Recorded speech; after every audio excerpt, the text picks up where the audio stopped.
shayo n'ubundi nabyiyemeje reka nze nkorebere ko hari agakoma nguru umuguru kw'Imana wabunkoreye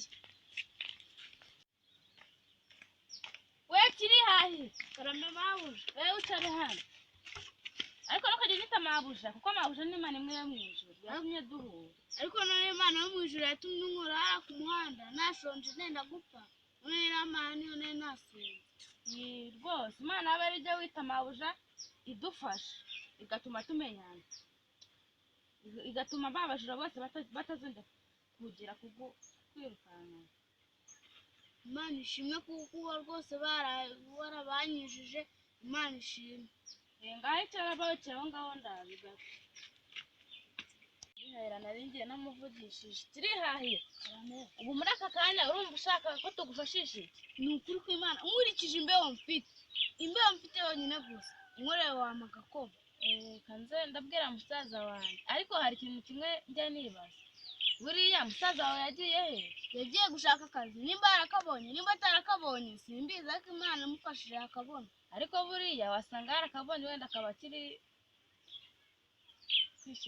kwiterateranya nyine akabonye Imana yaba yaramufashije cyane harya mama ngo abahe mama se mama aba mu rugo ari wanyu kanze mubwire genda ukazane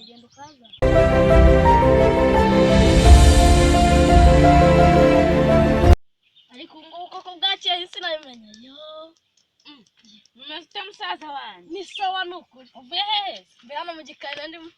nandi gukora uturimo kandi ngo turenze utwo turimo se turimo ki ahaka n'ubundi nari no kunywera agakoma yesu we uvuze igikoma njibuka uzi ko hari umwana nakuye ku muhanda kandi arashonje pe wamufasha ukamuzanira n'agakoma k'ingurube reka njye kureba ko hari icyo namufasha nanjye reka njye kureba ko hari icyo naba nkora